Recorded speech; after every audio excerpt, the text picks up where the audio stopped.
Hello नमस्कार जी सभी को, जो भी इस चैनल से अभी जुड़े हुए हैं आप सभी का स्वागत है आपके अपने channel @maths024 bye Mahendra sir.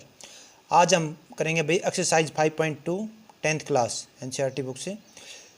इसमें भी हम 5.2 के क्वेश्चन नंबर 5 तक कर चुके हैं। क्वेश्चन नंबर 6 देखो भाई, यहाँ पे हमने करना है check whether -150 is a term of the AP है भाई 11,8 एंड सो। तो इसमें आप आराम से पिछले जो सवाल देख लिए हैं उसको आराम से देखो भाई। यहाँ से a1 की वैल्यू 11, डी निकालने के लिए a2 माइनस a1 तो 8 माइनस 11 ये -3। यहाँ से डी की वैल्यू हो गई, ए की वैल्यू हमने देख ली।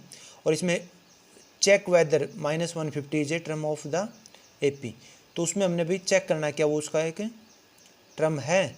अगर होगा तो उसमें n की वैल्यू भी हमारी n should be A positive number होना चाहिए, यानी कि वो n की वैल्यू डिवाइड में माइनस में ऐसी कोई वैल्यू नहीं आनी चाहिए, नॉर्मल वैल्यू नेचुरल नंबर आना चाहिए।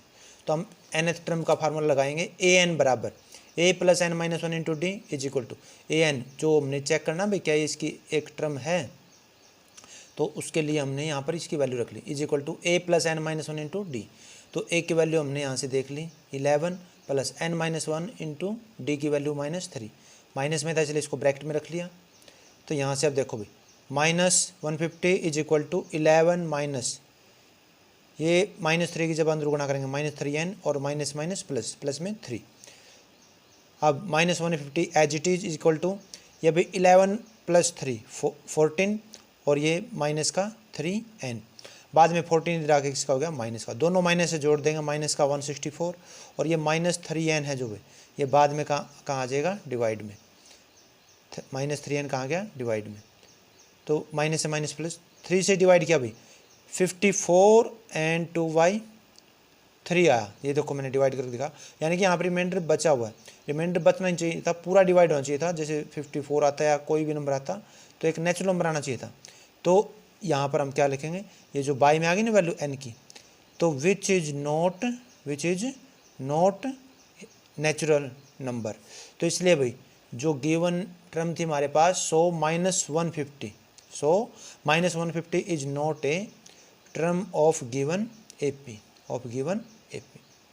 तो हमारा जवाब यहाँ पे भाई क्या हो गया, नो हो गया। नेक्स्ट क्वेश्चन भाई यहीं पे question number 7 find the 31st term of an AP whose 11th term is 38 and 16th term is 73। तो भाई आराम से देखो, फाइंड करना हमने 31st टर्म, कोई भी टर्म निकालने हमें ए एन का फार्मूला पता है, लेकिन उसमें हमें ए की एन की और डी की वैल्यू पता होनी चाहिए। अब गिवन में देखो ध्यान दो क्या दिया, ए 31st तो हमने निकालना है क्वेश्चन मार्क, गिवन में ए 11 दिया है वो लिख लिया हमने, ए 16th टर्म भी दे रखी थी उसको लिख लिया। और भाई कोई भी टर्म के लिए हमारे पास कुछ शॉर्ट फार्मूलाज हमें पता है, क्योंकि n-1 होता है ना तो एक कम हो जाता है। जैसे यहाँ पर 21 है तो n-1 यानी कि 10d, तो a plus 10d is equal to 38 first equation होगी। और ये a16 से भाई a plus 15d is equal to जो ये वैल्यू थी इज इक्वल टू 73। तो ये दो इक्वेशन बन गई हमारे पास भाई। और जैसे हमने थर्ड चैप्टर में लीनियर इक्वेशन वाले में इक्वेशनों को सोल्व किया, उस हिसाब से हम इनको इक्वेशन को सोल्व करें। तो यहाँ पर भाई इन दोनों को हम सब्ट्रैक्ट कर रहे हैं, सब्ट्रैक्ट करोगे तो साइन चेंज करोगे, तो a प्लस था तो ये क्या हो गया माइनस, ये 15 भी प्लस था तो ये हो गया माइनस, ये भी हो गया माइनस। तो बाद में भाई प्लस से और माइनस से कैंसिल आउट, 10 माइनस 15 तो माइनस के 5d is equal to minus के 73d और प्लस में 38d। तो इन दोनों का भी सब्ट्रैक्ट आएगा हमारा माइनस का 35।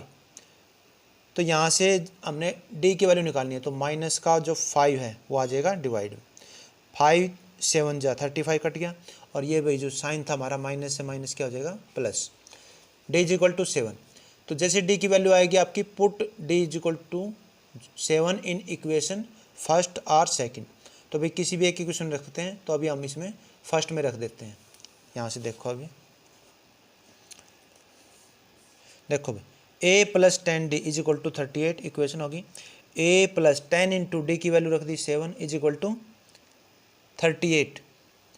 तो यहाँ से भाई a और ये है भाई प्लस 10 7 जा 70 is equal to 38 as it is भाई, और ये जो 70 था इधर आ क्या हो गया माइनस, तो माइनस के ज़्यादा है और प्लस के कम है, तो ये सब्ट्रैक्ट हो जाएंगे और माइनस के बचेंगे, माइनस का 32। यहाँ से ए की वैल्यू भी आ गई भी और पहले आ गई थी हमारी डी की। ए और डी दोनों की वैल्यू होने के बाद हम कोई भी nth टर्म निकाल सकते हैं हम, तो हमने निकालनी है ए 31 टर्म, तो शॉर्ट फार्मूला ए प्लस 30D, तो ए की वैल्यू माइनस 32 प्लस में 30 इंटू डी की वैल्यू आई थी आपकी 7, तो ये पहले मल्टीप्लाई करो, इनकी मल्टीप्लाई आ गई 210 और मल्टीप्लाई कर दिया और ये प्लस था तो प्लस, लेकिन ये जो ए की वैल्यू अभी माइनस में 32 है, तो ये अब आपस में सब्ट्रैक्ट होंगे और ज़्यादा में से कम, 210 में से 32 सब्ट्रैक्ट करोगे तो प्लस के 178 बचेंगे। यही हमने निकाला था 31 टर्म, सो 31 टर्म ये हो गया आपकी भी, ठीक है। इसमें नेक्स्ट क्वेश्चन भी, question number 8 an A P consist of 50 terms of which third term is 12 and the last term is 106 भाई 106, फाइंड द 29th टर्म। तो कोई भी टर्म निकालने है तो वही बात, फिर हमें ए एन और डी की वैल्यू होनी चाहिए हमारे पास।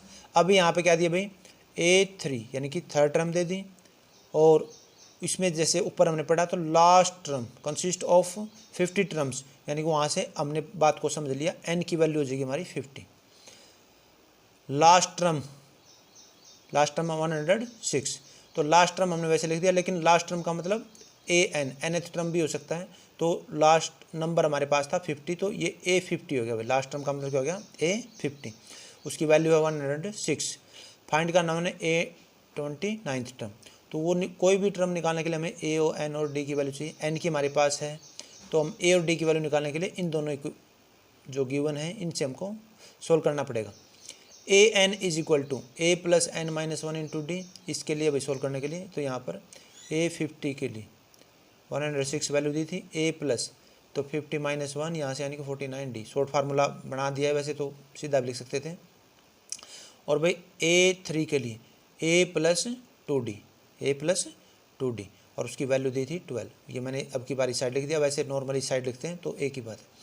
तो भाई यहाँ पर फिर से सब्ट्रैक्टिंग, तो साइन चेंज करो, माइनस, ये भी माइनस हो जाएगा, ये भी माइनस, प्लस को माइनस करते हैं और ये सभी प्लस थे तो माइनस हो गए सभी, तो यहाँ से भाई 106 माइनस 12 तो 94 इज इक्वल टू, और इन दोनों का भी डिफरेंस आ गया 47D। यहाँ से D की वैल्यू निकालनी है तो 47 कहाँ जाएगा डिवाइड, 47 2 जब ये कैंसिल आउट हो गया भाई, D is equal to 2, D की वैल्यू जो आपकी आ गई है, D की वैल्यू 2, तो put D is equal to 2 in equation भाई, सेकंड में रख सकते हैं, फर्स्ट में रख सकते हैं, दोनों में रख सकते हैं, तो अब की बार सेकंड में रख रहे हैं क्योंकि ये थोड़ी आसान है। 12 is equal to A plus 2D, तो इसको पहले हम लिखेंगे भाई A plus 2D is equal to 12, ये 12 इस साइड लिख दिया, उसमें कोई फ़र्क नहीं, ठीक है।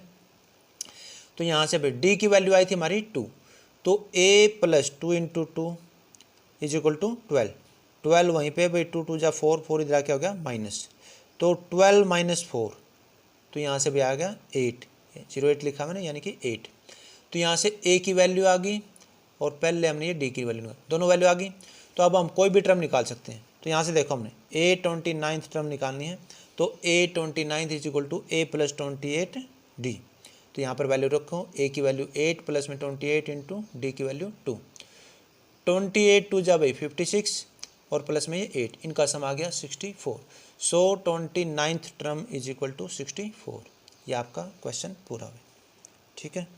नेक्स्ट एक क्वेश्चन और देख लेते हैं भाई इसका, देखो एक्सरसाइज भाई है question number 9, if the third and the ninth term of an AP are 4 and -8 respectively, which term of AP is 0।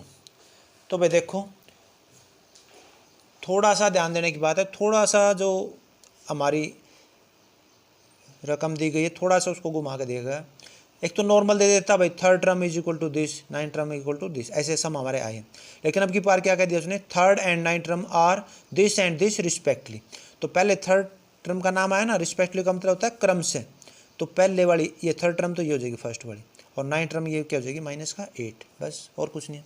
तो given A3 is equal to 4 हो गया अभी आपका, और A 9th टर्म थी ना वो वैल्यू होगी माइनस का 8। तो फिर उनके शॉर्ट फार्मूले A3 के लिए A+2D is equal to 4, A+8D is equal to -8।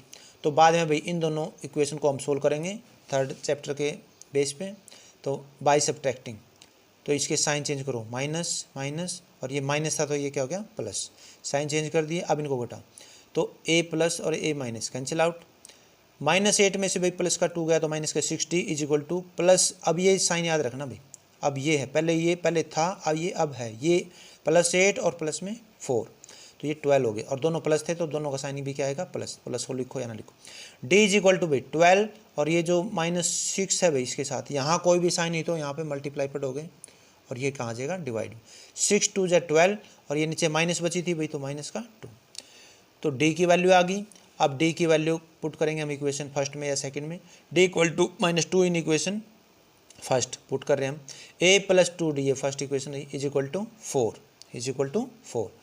अब यहाँ से भाई A as it is plus में 2 इंटू D की वैल्यू आई थी -2, 2 2 जा 4 हो जाएगा इज इक्वल टू ये 4 था ही, और ये 4 इधर आके भाई क्या हो गया प्लस, 4 + 4 8।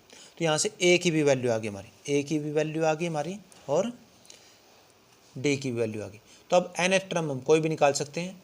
तो उसने पूछा हमसे विच टर्म, यहाँ से देखो एक बार, which term of AP is 0, उसकी कौन सी टर्म की वैल्यू 0 होगी, ये कहा उसने। तो an का हमारे पास फार्मूला होता है, तो nth टर्म हमारी क्या होगी 0, वो गिवन है सवाल के अंदर 0, तो वो वैल्यू हमने रख ली 0, और इसको सोल्व कर देंगे A + n - D। सोल्व करने से हमारा क्या आ जाएगा, n की वैल्यू आ जाएगी। तो देखो अब A की वैल्यू 8 प्लस में n-1 इंटू D, D की वैल्यू जब अंदर, D की जब मल्टीप्लाई करेंगे भी हम अंदर, तो ये 0 as it is equal to 8, और ये यहाँ कुछ नहीं तो 1, 2 1 जा 2 माइनस का, और यहाँ माइनस माइनस प्लस, 2 1 जा 2।